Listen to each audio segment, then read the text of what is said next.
অসমৰ থলুৱা গাহৰি পালকৰ ভৱিষ্যত সন্দৰ্ভত বিশেষ পৰ্যালোচনা সভা সদৌ অসম গাহৰি পালক সন্থাৰ কেন্দ্ৰীয় সমিতিৰ উদ্যোগত এই সভা মহানগৰীৰ অসম পশুধন আৰু হাঁহ কুকুৰা নিগমৰ সভাকক্ষত এই আলোচনা সভা আফ্ৰিকান সোয়াইন ফিভাৰত ক্ষতিগ্ৰস্ত পালকসকলক চৰকাৰী ক্ষতিপূৰণৰ দাবী পালকসকলৰ লগতে পালকসকলৰ বিভিন্ন সমস্যাসমূহ চৰকাৰক অৱগত কৰোৱাৰ লগতে গাহৰি পালকসকলক চৰকাৰে বিশেষ সাহায্য প্ৰদানৰ দাবী গাহৰি পালক সন্থাৰ থলুৱা উৎপাদিত গাহৰিৰ বাবে উপযুক্ত বজাৰৰ লগতে বহিৰাজ্যৰ পৰা অহা গাহৰিৰ ক্ষেত্ৰত বিশেষ ব্যৱস্থা কৰাৰ আহ্বান জনাইছে গাহৰি পালক সন্থাই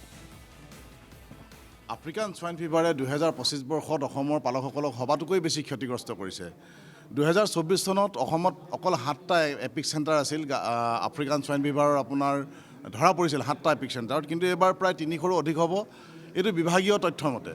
কিন্তু আপোনাৰ যিখিনি তথ্য আমাৰ বিভাগলৈ অহা নাই বা যিসমূহ তথ্য বিভাগৰ প্ৰাপ্তি হোৱা নাই এই মতে অন্ততঃ আমি অনুমান কৰিছোঁ প্ৰায় 500ৰো অধিক এপিক চেণ্টাৰ হ'ব এই বছৰ 2025 বৰ্ষত অসমৰ পালকসকল